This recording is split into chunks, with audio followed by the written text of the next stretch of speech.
Okay, I'm continuing my reading. What I'm doing in this series is read through the entire standard works of the Church of Jesus Christ of Latter-day Saints. This consists of the Bible, the Book of Mormon, the Doctrine and Covenants, and the Pearl of Great Price. I am reading in a chronological order of events, not according to publication or volume, so I will be skipping around just a little bit as I move along. Right now, I am still in Joshua. This will be chapter 20. It's a very short chapter, so let us see what we got. 6 cities of refuge appointed for those guilty of manslaughter.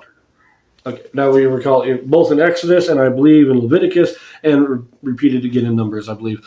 The cities of refuge are for those of you kill somebody, you flee to the city of refuge to stand trial.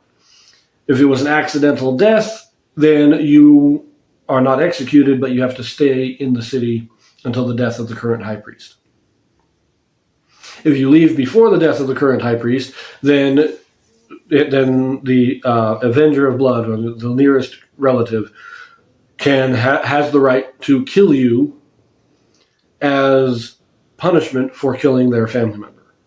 If you stay in the city, when the high priest dies, you can then leave, and if they kill you, then they will be guilty of murder themselves. However, if you are guilty of murder, you do stand trial, and if you are found to be guilty of actual murder, purposely killing, then you are just executed anyways. So this is the cities of refuge here. Let us read this. This is a very short chapter. The Lord also spake unto Joshua, saying, Speak to the children of Israel, saying, Appoint out for you cities of refuge, whereof I spake unto you by the hand of Moses, that the slayer that killeth any person unawares and unwittingly may flee thither. And they shall be your refuge from the avenger of blood. And when he that doth flee unto one of those cities shall stand at the entering of the gate of the city, and shall declare his cause in the ears of the elders of that city, they shall take him into the city unto them, and give him a place that he may dwell among them.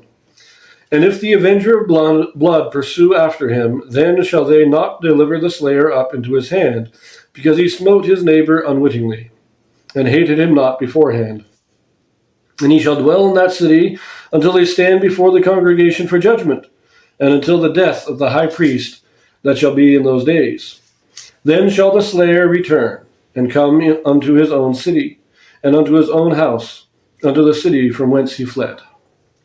Okay, so, and it may seem like a long time, so gotta wait till the death of the high priest, but remember, the high priest is just the oldest descendant, or oldest worthy descendant of Aaron. Which means when the one high priest dies, the next one is not going to live a whole lot longer. You're talking, I mean, it could be a few years.